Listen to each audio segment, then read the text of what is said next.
Hey everybody, and welcome back to the StarCityGames.com Invitational here in Baltimore.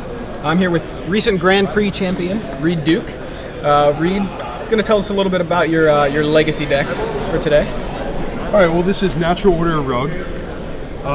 The big thing about this deck, and the thing my opponents complain about all the time, is that it's tough to play against, it's tough to sideboard against.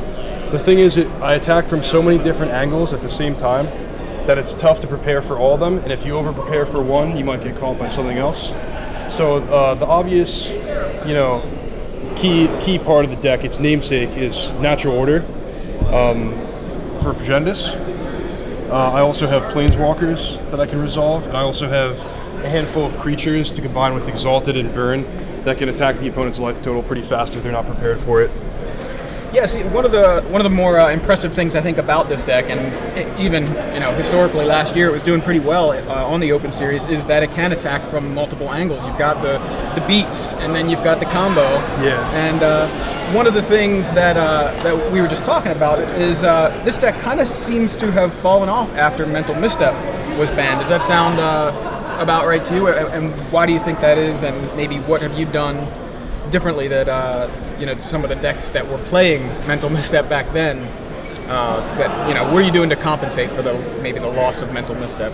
I originally built the deck and had a little bit of success with it before Mental Misstep was even printed. Mm-hmm. But that said, Mental Misstep was definitely a great addition to it because it was didn't particularly hurt the deck, and it was easy to just throw a couple in, and it could stall the opponent long enough to resolve Progenitors. Mm-hmm. But yeah, the deck has had to evolve a little bit, especially with blue-white Stoneforge and on all the varieties being popular. Mm-hmm. I've had to streamline things a little bit. Those decks are really good at fighting creature battles, and so is Maverick, and so is Rug Delver. So it's, compared to the past, it's less common for me to kill my opponents with Tarmogoyf and Vendilion Click. Right. And I've had to streamline things a bit more to hinge on resolving a 4-drop.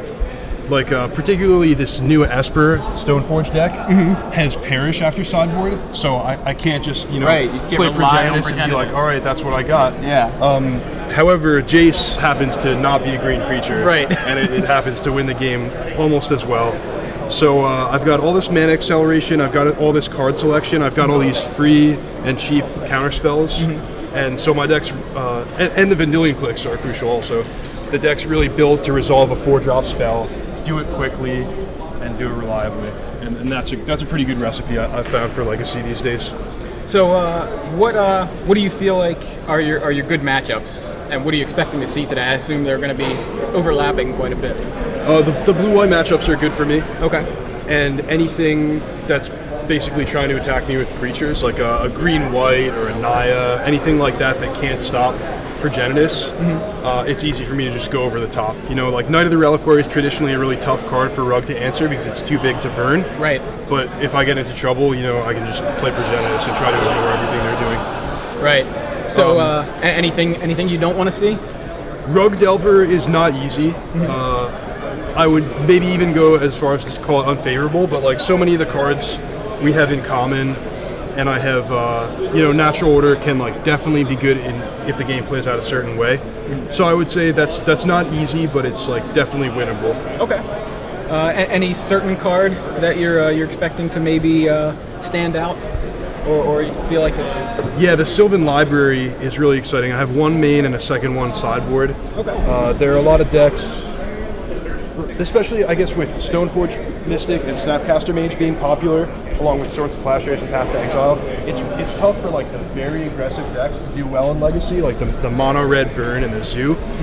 So basically anything that's not trying to attack my life total quickly, Sylvan Library is just insane. You draw 3 cards and get a free Sensei's Top every single turn. Definitely. All right. Well, thanks for sharing your deck with us, and good luck in the Invitational. Happy to. Thanks a lot.